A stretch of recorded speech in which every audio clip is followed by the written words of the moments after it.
The views and opinions expressed on this program do not reflect the company, owners, management, staff, clients, or partners.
It's Tuesday, the 5th day of August, 2025. Welcome to Bermuda's Daily Talk Show. It's the Daily Hour brought to you by the BAC Group of Companies, Medical House, Lindo's, People's Pharmacy, and a big shout out to HSBC Bermuda for ensuring that we can pump through the radio airwaves on Hot 107.5 with these most important community conversations. I am Jamel Hartman, and Maya Palacio will be with us in a bit to bring you the latest in the news break brought to you by People's.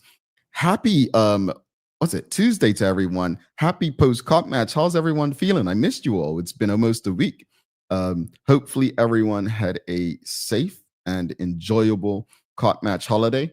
Hopefully you got to do everything you wanted to do, whether that was go to the game, camp, sit at home, chill and do nothing. Hopefully you got to experience everything that you wanted to. So I'm happy to be back in studio with all of you for these most important community conversations. So let me know how your holiday went, and hopefully you're feeling good and you've got all the holiday out of your system as we head back to work today. But greetings everyone, and thanks for making us part of your daily routine. A good one today as we welcome the captain of Baylor's Bay Cricket Club and Somerset Cricket Club's cup match team, Terryn Fray, coming on to the show. I'm going to be discussing cricket, obviously, and the importance of leadership for growth in cricket. So looking forward to speaking with Captain Taran Fray. The daily play is a remember when. So a bit of history for you, a little something to see how many Bermudians, we seem to love Bermuda and Bermudians, and then another a remember when from one of the Bermuda trivia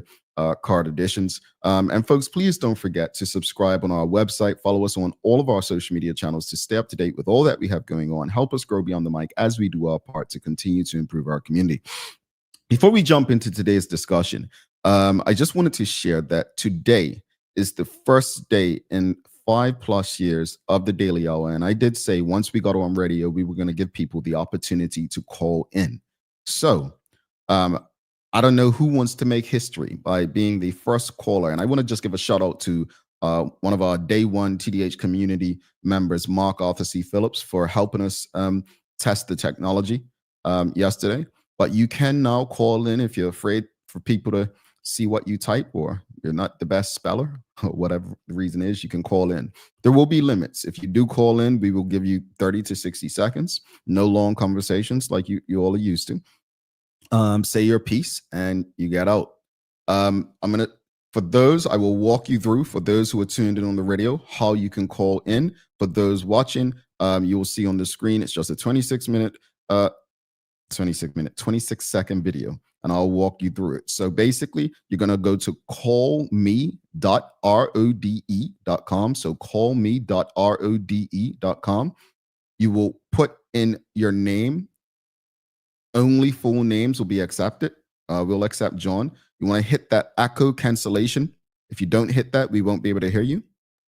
And then just hit join call. And it's that simple. And John is calling us in. So again, you want to go to callme.rode.com. And I'd have to give you the code. JS9. So it's JS9EWX. JS9. So J as in Jack, S as in Sam, the number 9, E as in Echo, WX. Sounds like a lot, but once you get it, it'll be easy. So callme.rode So callme.road.com, and then put the code in Jack, J, S, Sam, 9, E, Echo, W, X. All right. So if you want to call in, if you want to make history and be the first caller on the Daily Hour, you can do that. All right. Well, let's jump into today's daily discussion. But before we do that, I'm pretty sure that some of you might want to hear what I have to say about Cup Match, right? And I've had some days to gather my thoughts. I've had quite a bit.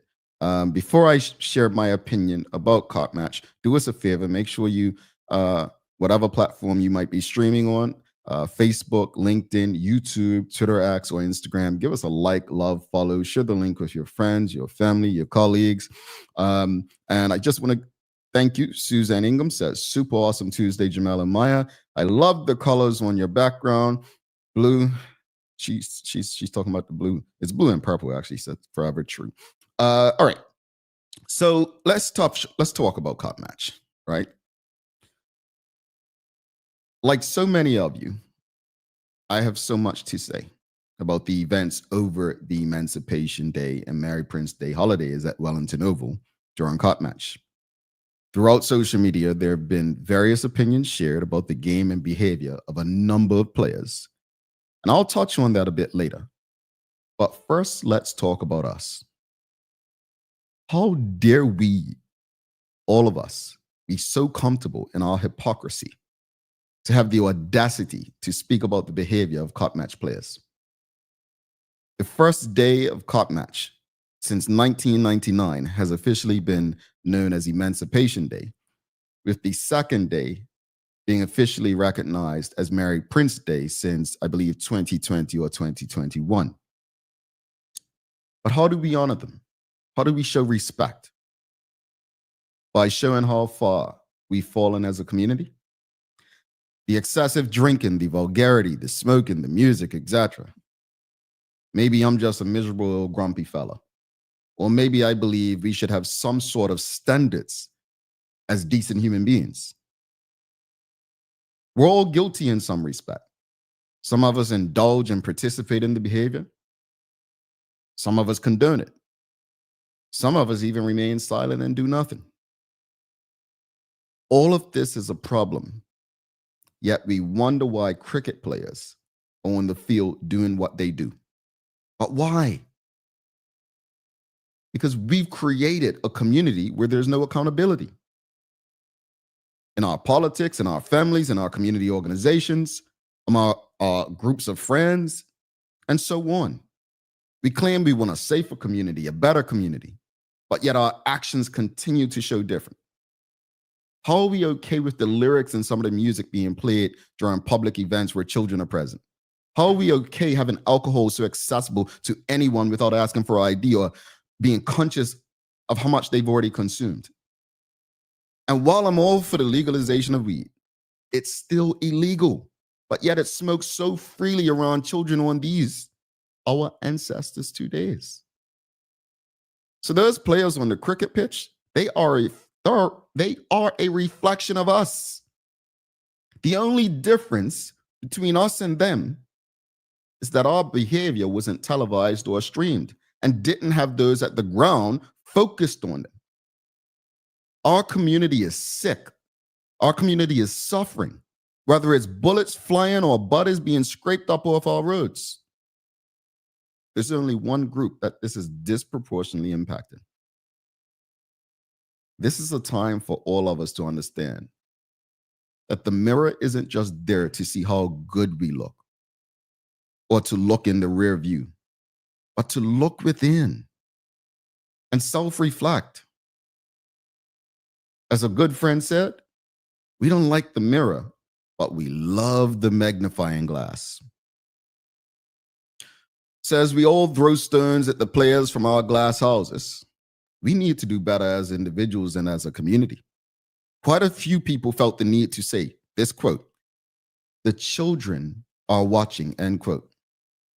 when the players engaged in poor behavior, not even realizing that while they're drinking their happy juice, smoking their plants, using their language, while dancing to every F word, P word, B word, you name it, they forgot that the children are watching them too. I'm pretty sure that the players you criticize today for their poor behavior on the field were once at cup match as children and likely grew up into the people they are to feel like what they displayed is acceptable based on what they saw.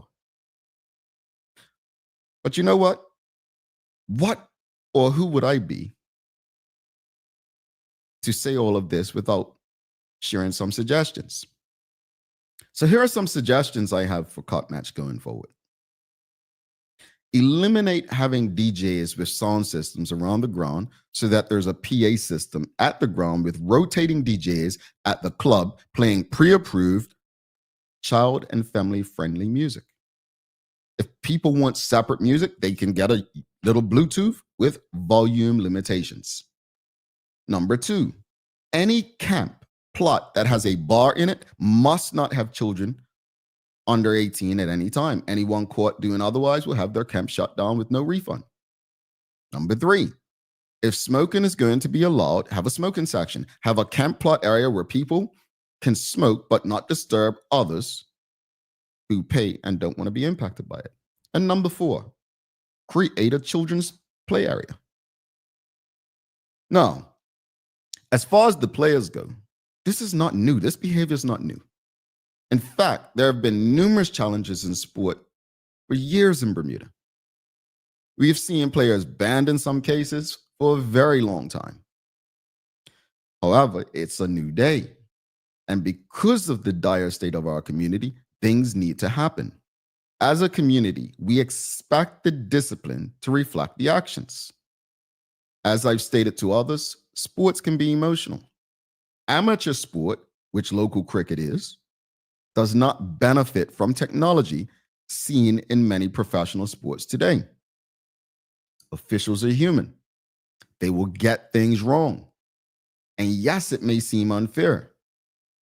In subjective sports, it will happen. But as my good friend Larry Marshall Jr. says, those calls often balance out. Some will go for you and some against. But threatening behavior will not make an official change their decision. It doesn't work like that, and everyone knows it. There must be consequences for such behavior. In the spirit of the game, the greater community, and the sponsors. So in closing, I say this. Yes, the children are watching. They are watching all of us. Most will become products of their environment. Thankfully, we have some really great parents, guardians, coaches, educators, mentors, among many others in our community, who are doing their part to ensure that most will grow up knowing and doing better. Our community is self-destructing. We're self-destructing. And we all need to do better.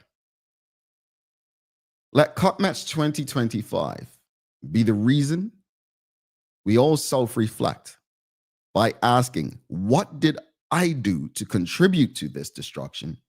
And what can I do to make it better? Here's your question of the day. What would you change to improve the Cup Match experience? What would you do? Dage Minus, absolutely. He says, sport reflects society. Sport reflects society. Absolutely it does. And the action of those players, again, as I said, how dare we be so hypocritical and comfortable in our hypocrisy when we are no better? How dare we? Absolutely, Dage. Sports reflects society. It does. Their behavior is our behavior. We're too comfortable in our hypocrisy. And as a community, we need to be humbled. Suzanne Ingham says, Jamal, you are not miserable, nor are you old. Spit it out, Jamal. You are on target. Say it loud and bold, Jamal. I owe you a hug when I meet you. Thank you for that, Suzanne. And I must say a big shout out to everyone. I mean, this is the most people I bumped into who have, shook my hand or gave props to the show. Thank you all. I definitely, we appreciate you, supporting us in any way you do or you choose to. Thank you. We don't take it for granted. So to everyone, I didn't get many people's names from the time I landed in Bermuda to the time I got back to Atlanta in the airport. We appreciate you. Thank you. And I didn't get your names, most of you, but thank you for your support. Please, keep supporting us and just let us know how we can do better. Kathy Rogers says, on point, Jamal, agree. 100 once again. No accountability. Praying it gets better in years to come. Thank you for that, Kathy. I'm going to be honest. I had a great cup match holiday. I did. And one of the things I love most is being able to engage so many friends and family who I don't get to see on a regular basis. I love that. But folks, I'm just sick and tired, and the wheel just keeps turning because we have things happening in our community regularly, right? But we love to get loud. Everyone wants to be heard when it comes to criticizing other people's behavior. They are a reflection of us. They are a reflection of us. You're not like special. This is you. This is on all of us. So to get out there and criticize the actions of players, trust me, we've all contributed to it. All of us. You may not think you have, but we all contributed to it. And we can all make this better. So let's, focus on the behavior of the players on the field, but that's not the real focus. And I don't know what the clubs are going to do. I have a lot of love, respect for both presidents, Michelle Painter and Richard Scott. And I believe it was President Richard Scott that made, when he was president first time around, I could be wrong, correct me if I'm wrong, but when they stopped allowing people to bring their own alcohol in, which has now been reversed. But I'm pretty sure if there are changes that will improve the experience, he will do it if it's in the best interest of the cup match experience, the safety of the community, and the like. But how dare we criticize those players when we're out there around the field acting the fool? How dare we be so comfortable in our hypocrisy? That mirror, remember what I told you. It's not just for looking to see how good we look or looking in the rear view. Self-reflection. Please. But again, what would you change to improve the cup match experience, audience? What would you change? Tanya Cheeseman says, I couldn't have said it any better than how you articulated it. You hit the nail on the head, this one. Thank you so much, Tanya Cheeseman. And folks, I'm not looking for anyone to pat me on the back. Let me be very clear. I am far from perfect. I'm trying to do better with my foul mouth. And I know I'm a work in progress. But I'm self-aware. And I think as a community, we lack self-awareness. And when you're self-aware, you have a tendency to be accountable for what you do and not run from it. Every last one of those players, as I mentioned, was once a child at cup match. The things I see on display at cup match, our ancestors who created this experience for us would be ashamed. Again, anyone who wants to call in, this is the first daily hour program where you can actually call in. Again, you can go to Call Me. I'll put it up on the screen again. You can go to callme.rode.com, JS9EWX. Put your full name in if you want to call. No long calls because I'm not rude, but we'd probably hang up on you. So again, that is callme.rode.com, callme.rode.com, and the code is going to be JS9EWX. And you can continue to comment if you choose as well. Suzanne Ingham says, as parents, we must be examples not just to our children, but also their friends and all children around. We must always consider those around us. Respect must be given before you can earn it. I think that we don't have self-respect in our community. Cotmatch shows me we lack self-respect. And when I ask myself, how did we get here? How did we get here? You know, I've been a coach. You know, I've had to deal with parents. I didn't have bad parents I had to deal with, but I had parents, right? It is a parenting thing. It is a parenting thing. You know, I was a big brother. I was in the Big Brothers program when I lived in Rhode Island. And I probably shared this on the show before. And he was a young Latino boy that I was mentoring. And this is not a critique of any culture because Bermuda culture is no different. But this particular community loved to party and drink. And I remember, you know, I would drop him off from taking him to the library or, you know, to the park or whatnot. And they would invite me in for drinks and to party. And I just found it inappropriate that I'm here as his mentor and being offered some night train or something like that. You know, I think there has to be standards, right? There has to be standards. How do we get the standards back in our community? And again, what I'm saying may be very unpopular. And I'm okay with that. I'm not into the likes, the views, and all of that stuff. I'm into sharing the message and ensuring that we can all come to a space where we can build a better community. I don't need you to like me. I can work with you even if we don't like each other. I'm not saying I want you to hate me, but it's not about being friends. I hope everyone gets this. I hope we share this message. I hope that we are understanding the role that we all play and what we can do better. Because I'm sure everyone will admit we're not in a good space as a community. We're not. And Cotmatch is an example of a lot of things that are going wrong in our community. This is your daily discussion brought to you by our friends at Titan Express and Secure.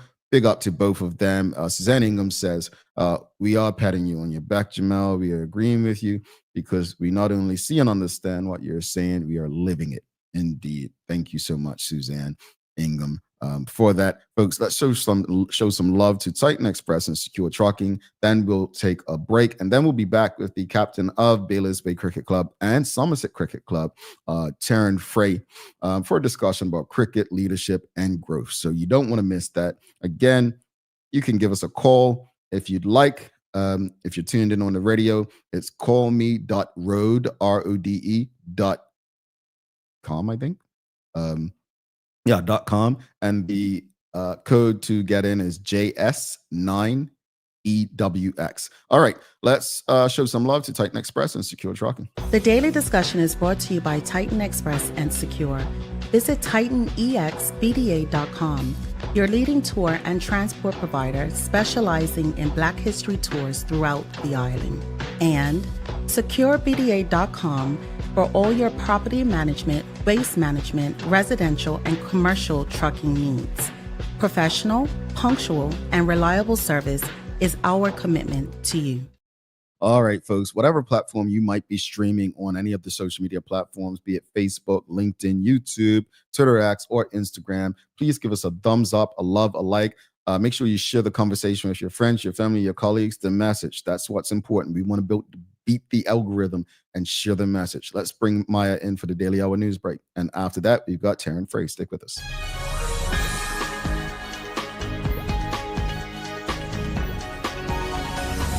Good morning, good morning. This is your daily hour news break brought to you by the good people at People's Pharmacy. Summer's winding down, but the savings are heating up. Don't miss our end of summer sale at People's. We hope you had a safe and fulfilling Cup Match holiday as Somerset retained the coveted Cup Match trophy after the annual classic against St. George's ended in a draw at the Wellington Oval on August the 1st. Moreover, in cricket news, Bermuda's under-19 national cricket team is heading to Atlanta. The Bermuda Cricket Board has announced the squad will be competing in the ICC Under-19 America's Region World Cup qualifier, taking place from August 7th to the 17th. The tournament will see Bermuda's rising cricket stars face off against top youth teams across the Americas, all for a spot in the 2026 ICC Under-19 Men's Cricket World Cup. In other news, first there was a court battle over unpaid fees to Skyport. Now, Bermuda is facing more turbulence. TNM reports that early Monday morning, Bermuda staff were blocked from entering Alafweed International Airport, causing major disruption for passengers, including Cup Match visitors trying to check in. Sources say Skyport, the airport's operator, revoked staff access without warning. Menzies, a check-in service provider contracted by Skyport, was also unable to assist. Bermuda says it's working urgently to restore access and resume flights, apologizing to affected travelers. The reason for the access denial is still unclear, and travelers are advised to check with Bermuda directly for updates. In more positive transport news, real-time travel updates are officially here in Bermuda.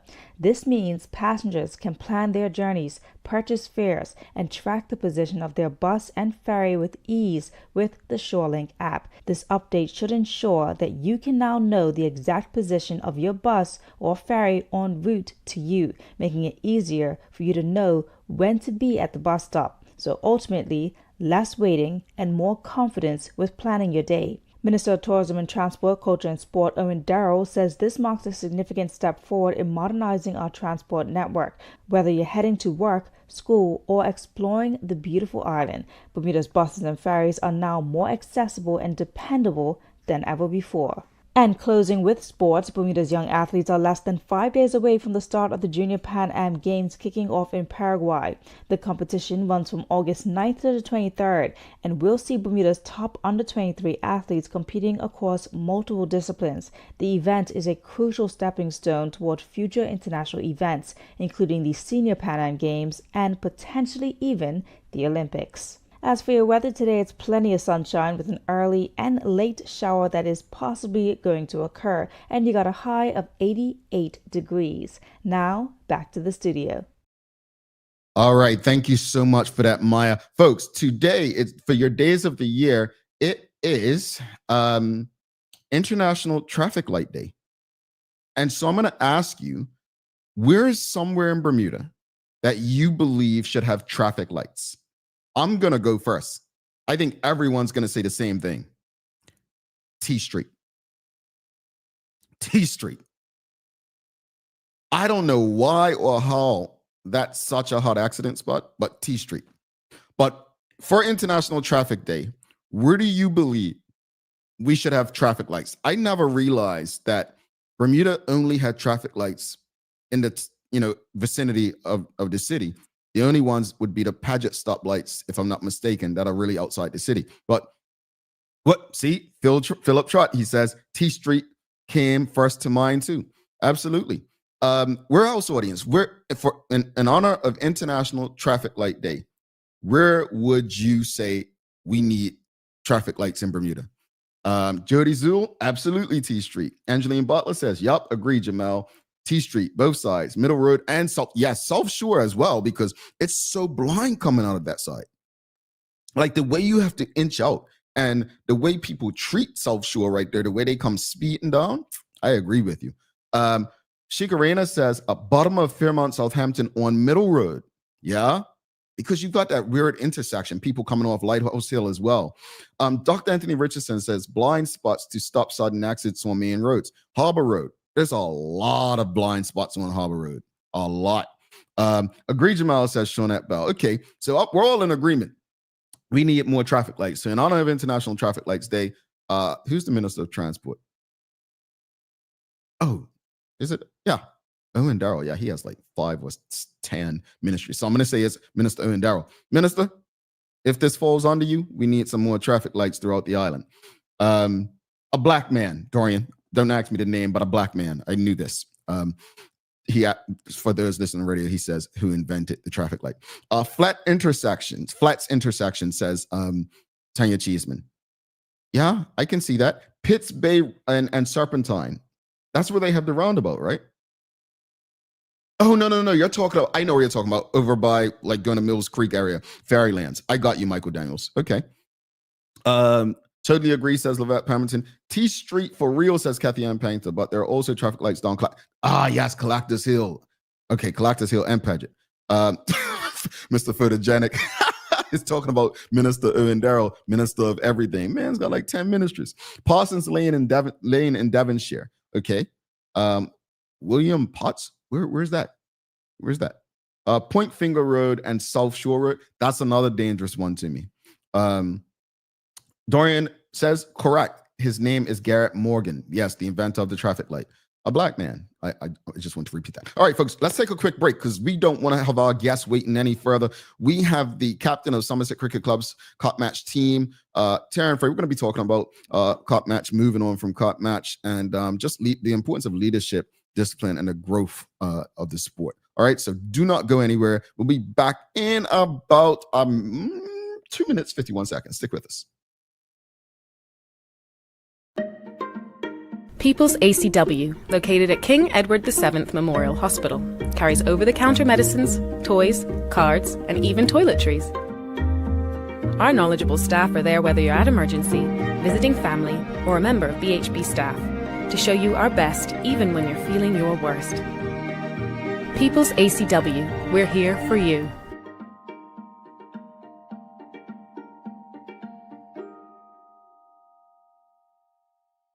Ready to take your financial game to the next level? HSBC is here to help you power up your financial fitness. Your strategy should be sharp and ready for anything because luck won't get you to the top. Whether securing your future, growing wealth, or planning for life's next serve, HSBC's experts are here for you. From budgeting to investing, let's craft a plan as unique as your goals. Plus, get free financial planning consultations to stay on track. Learn more at hsbc.bm/financial planning. HSBC Bank Bermuda is licensed to conduct banking and investment business by the Bermuda Monetary Authority.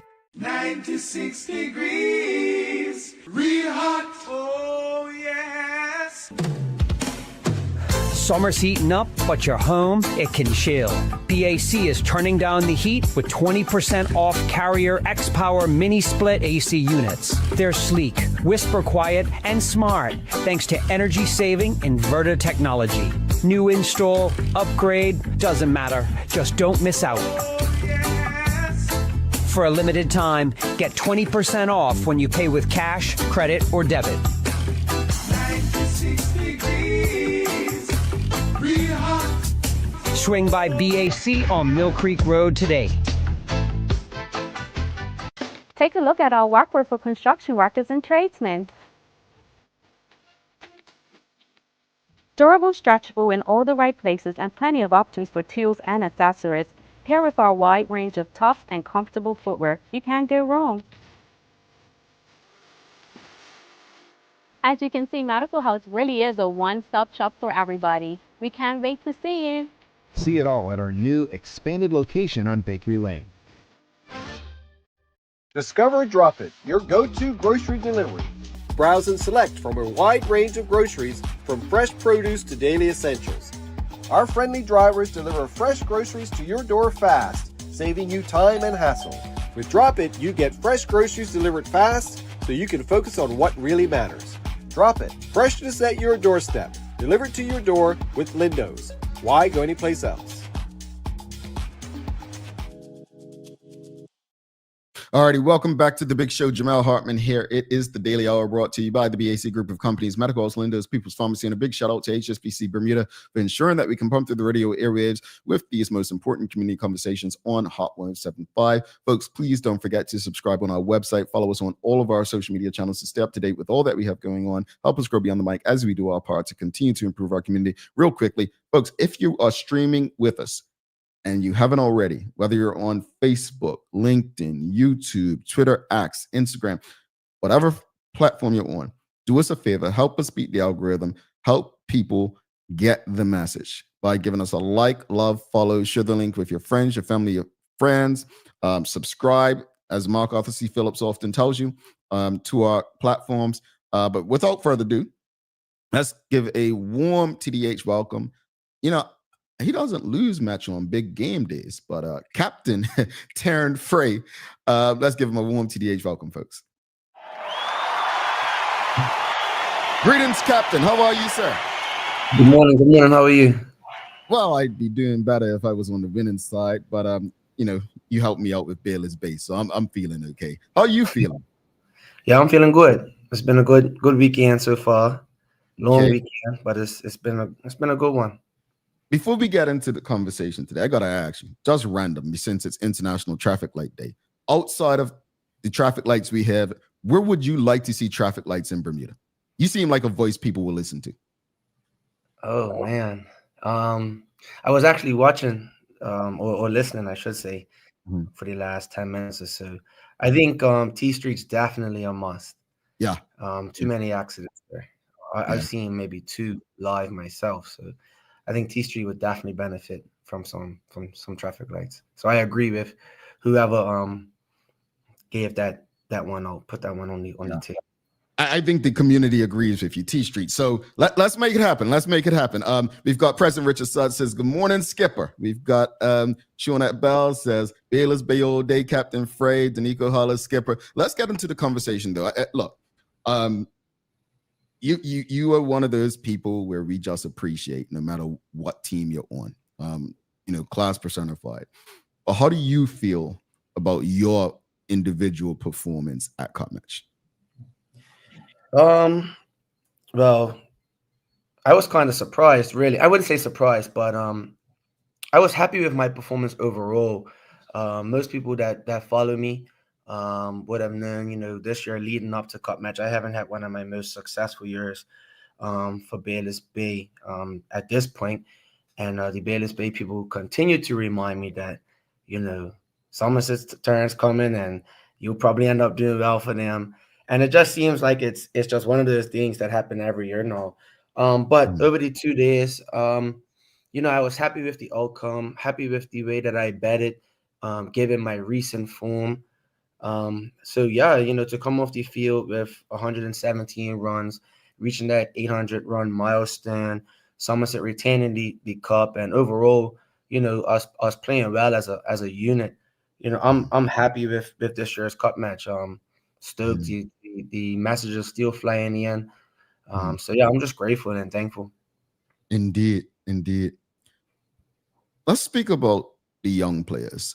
How proud are you of the younger players, that especially the Colts? I think Alex Dorr, Zuri Tomlinson, Dalen Richardson, all of them showed incredible maturity, considering the circumstances regarding their emotions throughout the annual classic.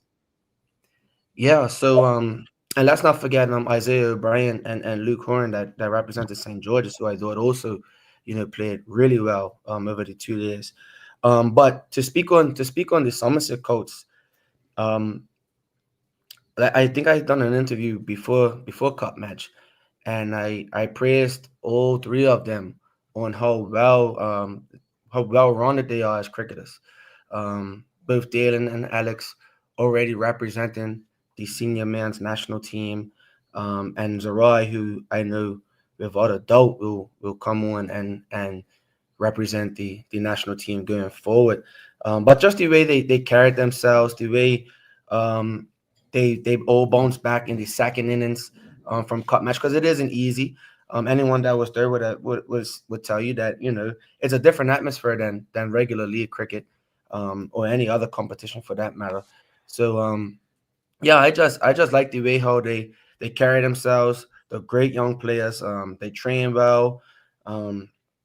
Dalen, I think he's a very confident individual in outside of cricket as it is. So you know these guys they're gonna do well, but just based on the upbringing. You know, I think at the round table after our first first day of play, I spoke on, Dalen, bringing Rangers up as a captain. So Rangers will be in both formats next year. And that's a great achievement for a young guy like himself, a young captain who's doing it for his community. And then being able to represent, his community on the biggest local stage we have Cup match. And then Alex and Zarai, Alex, a guy that I speak to quite often, but he's just so keen to be around. He likes playing with the guys that are on the team. He enjoys playing with Dion Stovall. Always talks highly about Dion. So I know for him it was a privilege to be out there and to play with some of the guys that I know that he probably grew up idolizing, Gennaro being his coach, and things like that. And then Zarai, honestly, I see a little bit of myself in Zarai as he's going through his journey. True professional, really works hard on his craft. You can see on that second day the way he played that in his, outside of the 30. I thought that was the best 39 runs that anybody had scored during Cup match. He looked composed. He looked hard to move, really. But he played some really good shots, and I thought, he represented himself and his family very well over those 2 days. Indeed. And definitely, I know it's a team game, but even though he was for the team, I'm not for. I wanted to see him get that 50, but time was not on his side. But that should motivate him to stay disciplined going forward. You've got this young man. So yes, audience, if you have any questions or comments, please send them through. We'll get through as many comments and questions. We've got Kelvin Deal says, yes, Skipper Fray, sending you some love from out there. Look, Cup match is now behind us. What has been done has been done. Things have been said. How do we move forward?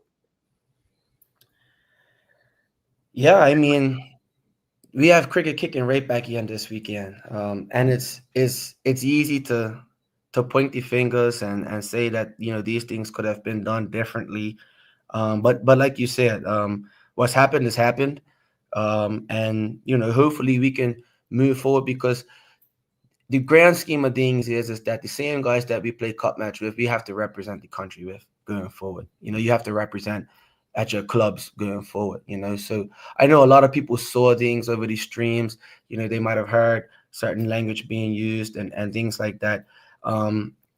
However, I still believe that, it is being played within that game. And I don't think it's going to go much further than outside of Cup match. So yeah, I Eastern Con is coming up. There's going to be a lot of intertwined between players and certain teams. And, I wouldn't say that you would hope, but you would expect that, the professionalism remains the same going through that competition also coming up. So yeah, it's I know for the public, it might be a hard pill to swallow, but as a cricketer, you kind of have to move on. We can't sit here and just dwell on the negative things that might have taken place, because I think there was a lot of positives that came out of Cup match.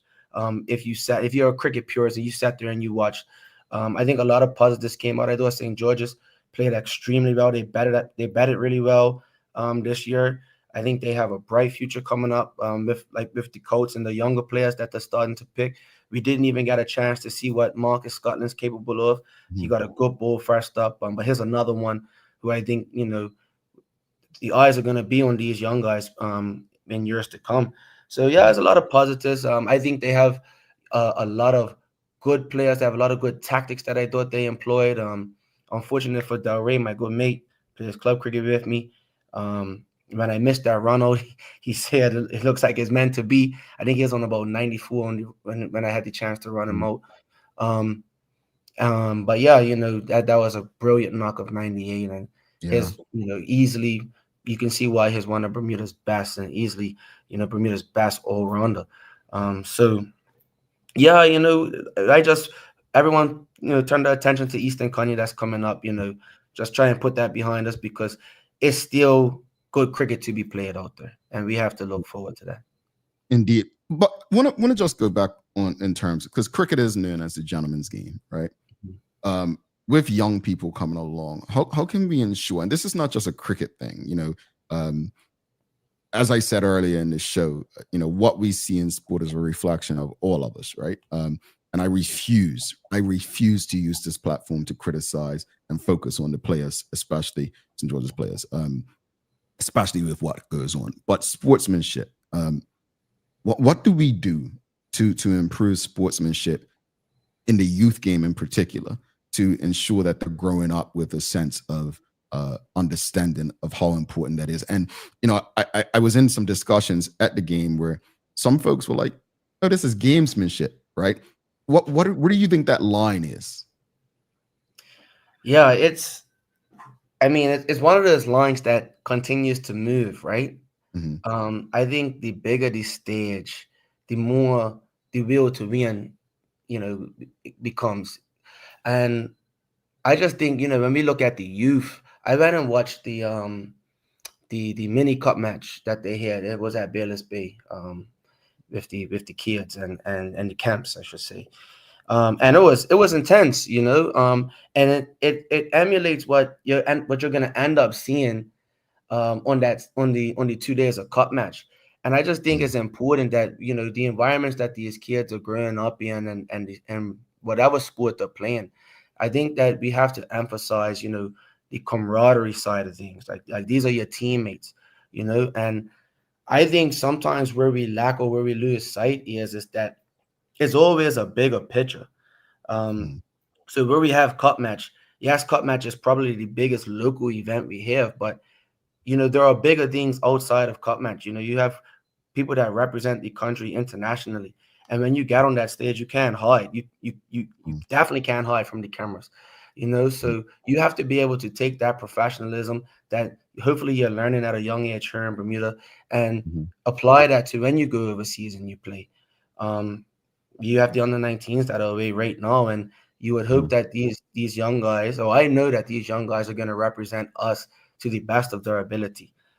So I just think with the younger kids and in the camps and even in the schools, we have to continue to push that pride for playing for your country, that pride for playing with your friends, playing for your family. And I think that's where it comes from. I owe everything that I've learned and what I represent now to my family. My family are strong in cricket, both on my mom and my dad's side. My aunties, my mama's aunties, they come to every single match. So for me, it's something for me that when I go out there, I have to carry myself, at a certain standard, because if I don't, they're gonna let me know, that's unacceptable. And whenever I do falter, my mama does, she quickly, reels me and it reminds me, why I do the things that I do and why I play for Bayless Bay and the country and who I'm representing. So I think that's also important, family ties. And I think that's where it starts, at home first. So if you have any young kids out there, that are playing sports, not just cricket, anything, even if it's solo sports, single sports, teach them, like we say, sportsmanship, teach them to be grateful for what they have and the platform that they might have growing up. You said so much just now that I hope doesn't go over people's heads. This is a grown man speaking to us this morning. This is not a child audience. This is a grown man who still believes in representing his family well. I said to my cousin the other day, who's actually the team manager for both football and cricket and national teams Bermuda, and I said, man, I brought enough shame to my family. I think about stuff I've done, and as you got older, you just want to represent your family as best. But I appreciate what you said there, how your family comes to support you and they hold you accountable. And someone said it in the audience, accountability. And as I was speaking earlier during that long monologue, that's what we need in the community. So I appreciate you sharing and saying that, and the importance, as I said earlier, of good parenting and coaching and mentoring and educating. And that brings me to this: like you're the captain of Bayless Bay Cricket Club and Somerset Cricket Club's cup match team. How important do you view leadership in a game as long as cricket is, and how do you keep your team motivated? Because Larry Marshall Sr. used to tell me all the time, the hardest two leadership jobs in sport: a quarterback in American football and a skipper in cricket. How do you go about leading your team? Well, first things first, I just want to put out there that both teams that I do captain, they have some great leaders that was there before me, or that are playing now. or even in the earn clubs. So the first thing that I would honestly say is that it isn't just me, even though I might be the figurehead or the point person. It isn't just me. Everyone is a leader within themselves, and I think playing down at Bayless Bay, that's where I learned my craft the most. But I had Steven Otterbridge that was before me. I have Rodney Trott that was before me. Irvin Remain that was before me. All of these guys have captained the national team before me, So and they've captained Bayless Bay before me. Rodney's played multiple roles down at St. George's, and I know Stevens had a leadership up in Somerset. Even though he hasn't been a captain, he's also had leadership roles in that community also. So it was almost like these guys passed that torch on to me, and I'm grateful for them because they could easily be a gatekeeper and hold that for themselves. But Steven, I speak to on a daily basis. I mean, Steven calls me every day, probably like 2 o'clock, and we're talking about cricket. But he's been a big part of shaping me as a captain, and where I am today. But when it comes to actually being on the field and leading, the biggest thing that I find is setting these small obtainable goals. So like as a cricket captain, when we're out there, when we're in the field, sometimes things get tight. Batsmen bat well, and it's just about reminding each other and reminding the players that we're out there for a reason, we're out there for a goal, and you have to remember what your role is, as a player in that team. So like your specific role from being a strike bowler to being a guy that has to come in and strike at over 120 strike rate as a batsman. And I think when players start to understand their roles a lot more, it becomes easier. And on the field, just about reassuring guys that look, all it takes is one wicket. Reminding them that what we're well in the match. Like, don't go quiet. Like, we have to stay hungry. Because it can be a lonely game, especially if you're not playing well, especially if the opposition is bringing it to you. You get easily lost in translation out there. So just using like the right terminology, making sure that players understand, exactly what you're asking of them, that there's no confusion. And those are all the things that I use, especially in the heat of battle, that I use to help keep my guys motivated, keep them ready, always letting them know that believe that we could win. Anyone that was at the Connie game done St. David's a few weeks ago, that would show you, like, Bayless Bay was on the ropes. Like, we was on, anybody would tell you we was on the ropes. Yeah. But it took more than just me and my insight and my vision to get us across that line. From a method point of view, you have to, at that point, at that stage of limited runs as a bowler, you have to perform. As fielders, you have to back your bowler and perform. So giving guys that confidence, reassuring them that they're good enough. Those are the traits that I try to use to help empower players. To be their own leaders, to be their own captains of their own ship, and stir themselves where they want to go. I have a question. I'll put you on the spot because there was a rumor going around last year cup match. Everyone was expecting Somerset to go for a 2-for-1 with that great record-setting opening partnership that you yourself and Kamal Lavrock set. And it was said at the ground that day, once you got them out, that the captain decided not to do it because people on the other team you considered friends, and it's not about embarrassing them. It was, it was not in, good sport. Is that true, or was that just made up? I think that was probably made up. I that never came out of my mouth. Yeah. The decision. Go ahead. Sorry, go ahead. No, I was saying the decision behind that, it was twofold on my side. One, it was mind games. I know St. George's expected us to do that, so I kind of done the opposite to try and throw them off a little bit. So the decision was made really, really late, almost to the point where the umpires took it out of our hands. But yeah, the decision was made really late. And then the other side was that I wanted to give my bowlers an opportunity, because I knew it was going to come down to, maybe three main bowlers on that day that was probably going to do the damage based on how we assessed the way the wicket was playing. So yeah, it was let me let my strike bowlers get a come out, get a shower, have some time off their feet. We can try and have a quick scoring session and see how we go from there. So that was basically how it went. A lot of people in the club did not like it. I They know. made I remember. they made it known that you guys should be going for the 2-1, and at the end of the day, the way I see it is, I get it. But for me, a win is a win. You know what I'm saying? Whether it's a 2-1 or not, it goes down in the history books as a win.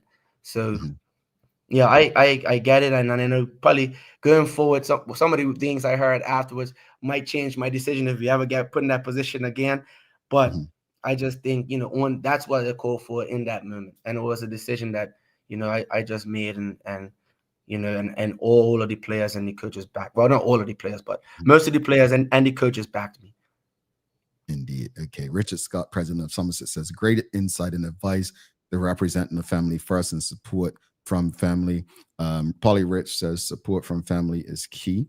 We've got Love It. Leadership is not a one-man show. So Tanya Cheeseman.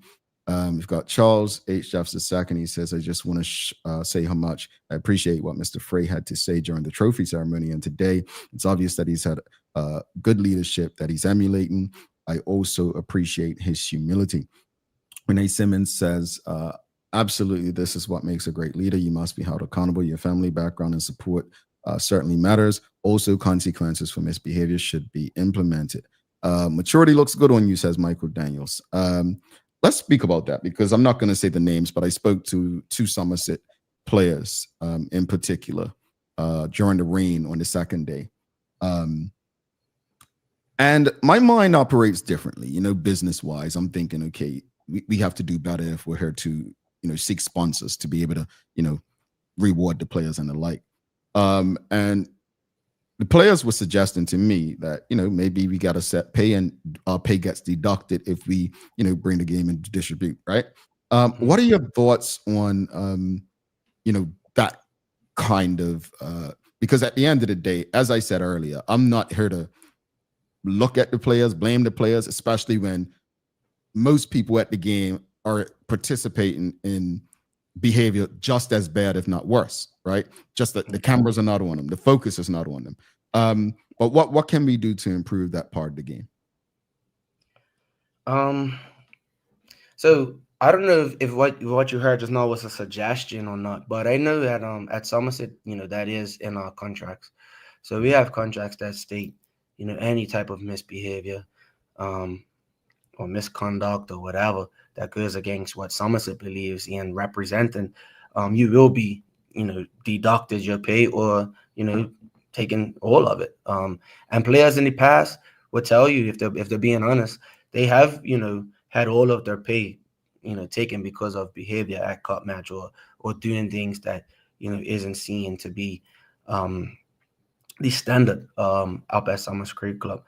But in regards to some of the things that took place, I think what has to happen is that both clubs probably have to come together, and I know both clubs have their own set of rules and code of conduct, but I think both clubs probably need to sit down together well before cup match and address what is seen to be misconduct.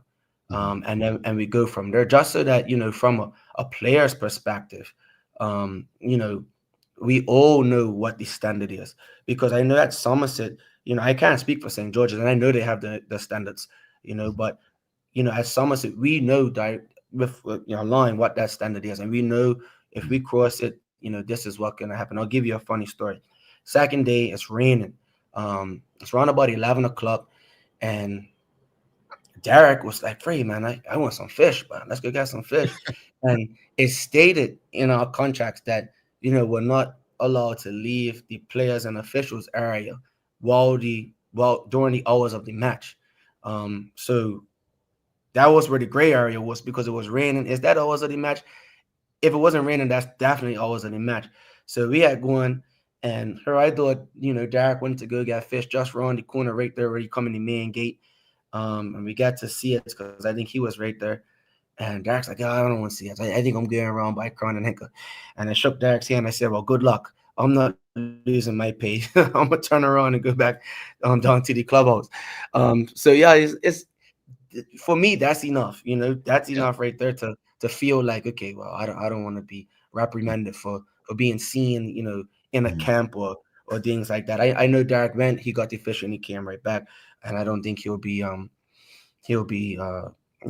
had to be dealt with that, but that's somebody's. Go ahead, sorry. He was one of the players I was talking about. I was talking to, and now I wish I would have held him late. I should have kept him talking more while he was at the fish line, so he could have been deducted his pay. No, I'm joking.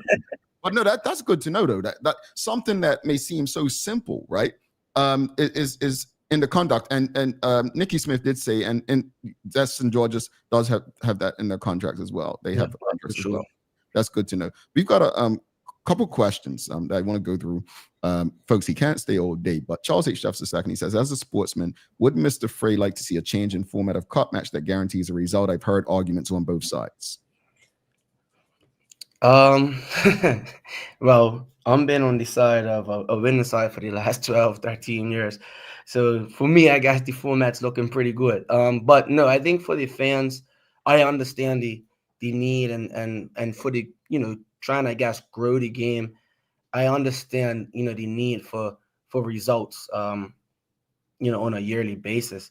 However, I think, in cup match now, you have to play extremely well on both sides to be successful in a win. And I don't think that, there has to be any major changes.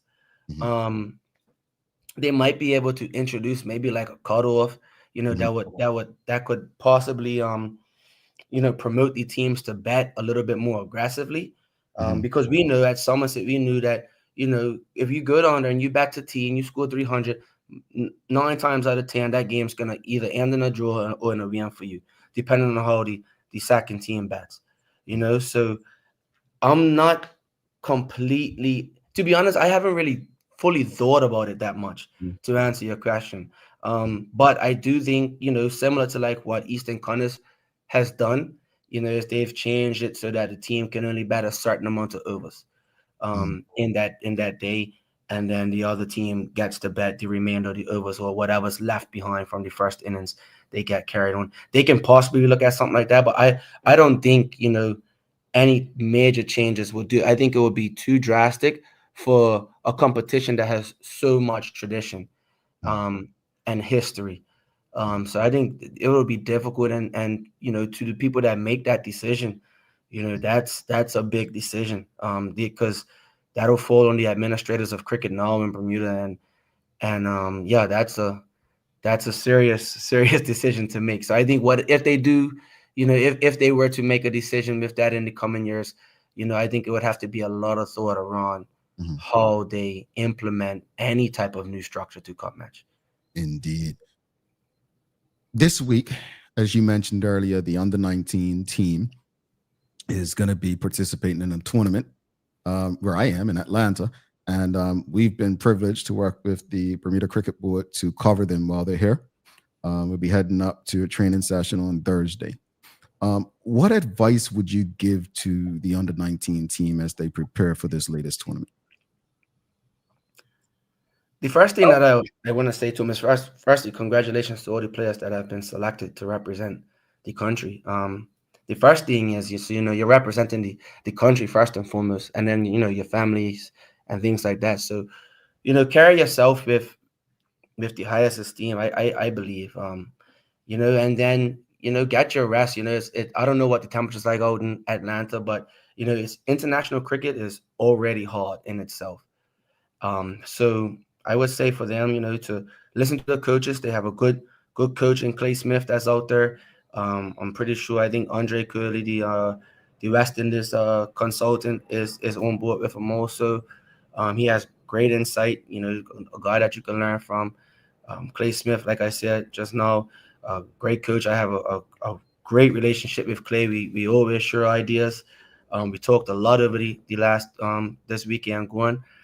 So yes, for the guys that's out there, like I said, take all the advice from your coaches, represent yourselves to the highest, Whether you're a batsman or a bowler, write your plans out. You'll be surprised how much, that helps you if you sit down the night before matches and write out how you want to go about it. That's something that I do. I don't do it as much as I should, but especially in big matches and when I go into of the national team, I try to, plan out how I want to go about scoring my runs and what I want to do in the field. And that, whether you like it or not, that gives you a plan. And even if you don't remember it on the day and you get out there, you tend to start to remember little things and it helps you along the way, So I wrote one for cup match. It didn't go exactly how I planned it out to go, but I knew it was something that I had to do to feel good about being in cup match. And I think it'll help, the younger players, the under 19s, when you're playing against these teams, you're playing against Canada, United States, these good teams, they are at the pinnacle of their cricket in both those countries right now. So yeah, and you can't just go out there and wing it against players like that, of that caliber. So have a plan, stick to your plans. If it doesn't work, talk to the coaches. Like I said earlier, understand your roles in the team. That will make your job a lot easier. My younger cousins out there, Saki, I talked to him quite a bit in the last month or two about understanding his role as a player. Why, what does he do well, and what is he in the team to do? So that when you get in a position, you can justify why you're where you are. I feel like without any rules and without any responsibility of to what you are in the team to do, you're leaving yourself a target, a target to be probably dropped or to be blamed for certain scenarios. But I think if players understand the rule a little bit better, then they can execute the skills, Indeed, much better also. Fray, it's been a pleasure, honestly. I'm grateful that you had time to do this on such short notice, because I literally reached out to you yesterday to have this conversation. So I'm grateful. I'm surprised that he's like, look, I'm tired of talking about cup match, but I'm glad that you're open to having these discussions, engaging with the public. But I want to address something while you're here. Yeah. So President Richard Scott says, Mr. Hartman, will you share with the folks about your cup match infraction? I got caught slipping. So I'm going to admit it right here. So, people who've taken video and pictures, I'll say it here. I got caught wearing red and blue both days. As a St. George's fan? Yes, as a St. George's fan. They might not let you in next year. According to Miss Lavrock, it's not the first time. And I don't know why she still has this from like 15, 20, 30 years ago. But anyway, in saying that, folks, I just love good cricket. I am a St. George's fan. I am a St. George's fan for cup match. But I love good cricket and I love good clothes. And so the clothes that I had, I broke the code of conduct. I did. But I am a St. George's fan. I can appreciate good clothing. And people are like, well, why you wear it this day? So Mr. Fray, I just want to let you know, no matter how good you are in cricket, no matter what you do, great leader, I'm never going to be on your team for those 2 days, even if I'm dressed like it. All right. No, but really, thank you so much, brother. I appreciate you. Keep doing what you do. You are a class act, a man of class indeed, as President Richard Scott said.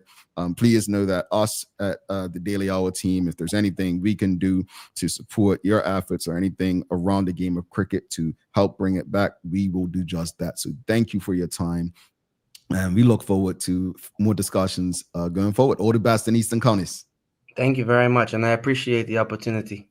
No problem. Appreciate it. Terryn Fray, folks, if you appreciated the discussion this morning, please give us a thumbs up, a love, a like. We're going to take a break. When we come back, I'm going to address all these comments coming through about my infraction and my dressing. But I also want to see if anyone wants to give us a call.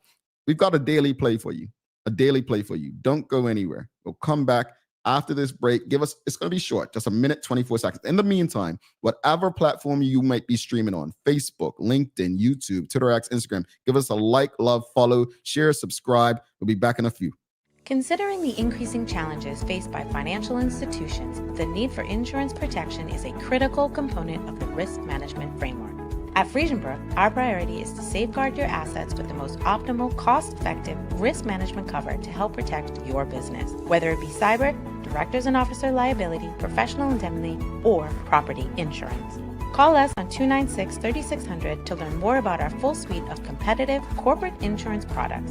At Friesenbrook, we provide insurance you can count on. Dreaming of expanding your business? With BDC's loan guarantee program, we support your ambitions. Get up to 75% guarantee on bank or credit union loans up to $300,000. Just your vision and our support. Apply today and unlock new business opportunities. BDC, Bermuda business starts here.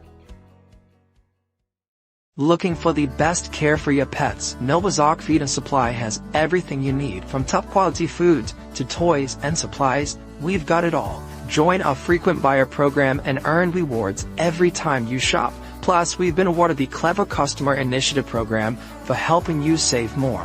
And don't forget, we open an hour early on Saturdays so you can get a head start on your pet care. Visit us today or shop online for easy pickup or delivery. Your pets will thank you.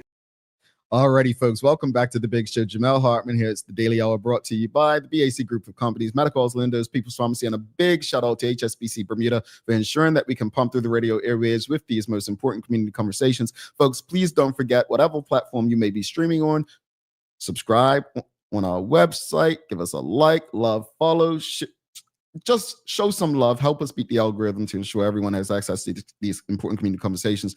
Help us grow beyond the mic as we do our part to continue to improve our community. All right. Look, it's time for the Daily Play, brought to you by Bermuda Trivia, now available at stores throughout Bermuda. Follow Bermuda Trivia on Facebook, Instagram, Twitter, X, and TikTok to find out why it's Bermuda's favorite trivia game. All right, here we go. So remember when? What year did Terryn Fray make his debut in Cop Match?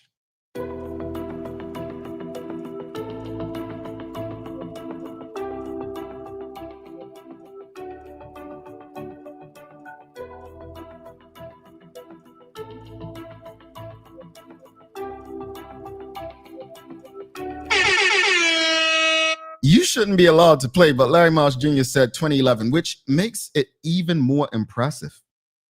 Terryn Fray has only been on the losing side his first year. Since then, is that not a lesson? It's like you lost the first year, and ever since you've held the cup. It's time for him to retire, folks. It's time for him to retire. But yeah, it was 2011 was his first year. So look, let me address the thing. So I broke the code of conduct, right? You know the rules. No red during the month of July.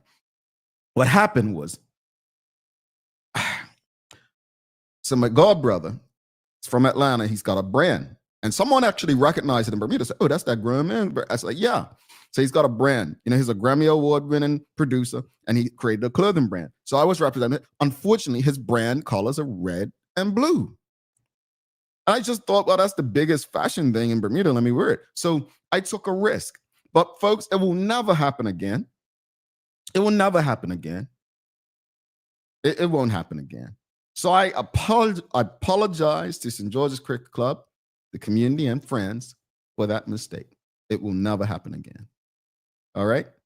I hope that reason was enough for you all to forgive me.